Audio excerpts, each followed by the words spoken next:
I'm Scotland Williams, Emergency Management Coordinator, and today I'm here with Animal Welfare Director John Robinson, and we will be talking about pets and disasters. So first, John, can you tell us a little bit about what is the difference between the animal shelter and a pet-friendly shelter? Well, during a disaster, there's a couple of operations that are running simultaneously with animal welfare. The first is the pet-friendly shelters or side-by-side shelters, where people who are evacuated would check in there with their animals. They're kept side by side. The citizen that checks into that shelter is there to take care of their animals. We'll do oversight on them, but they're going to take care of them. They're going to walk them. They're going to keep them clean, things like that. That way they're close to them. While the animal shelter is actually working to remove dogs that may have been displaced by the storm, cats, things like that. They're helping animals and assisting people in need with a disaster. So that space is really there for animals that are not necessarily evacuated, but are actually separated from their families until we can find them a way to get home.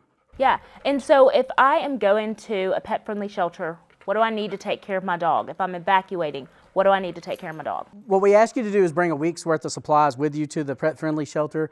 Food obviously is very important. Water, we'll have water there, but make sure you bring it just in case something's going wrong. We already have it on hand. Any medications that your pet may need during this time, make sure you have some of that with you. Make sure that you have collar, leash, toys that help them comfortable, a blanket, that if something that they're familiar with. All those things are good. The supplies that they need to just help them adapt as best as possible with the shelter. And if someone is thinking of maybe evacuating to a hotel that is farther inland, what are the requirements for that? Do they need to make reservations ahead of time? I think what they should do is verify with the hotel. First of all, you probably do need to make reservations because the hotels book up pretty fast with people who are evacuating and then people who are coming into the area to assist with a disaster response. So I think that it's very important to make sure that the hotel's doing that. And then a lot of hotels will, even if they're not pet friendly, will waive that during disasters when people are evacuating. So verify with them whether they are actually allowing pets in there or not during the disaster. And so my dog is normally a calm dog, but during a disaster that could change. So do I go to my vet and ask for medication for that?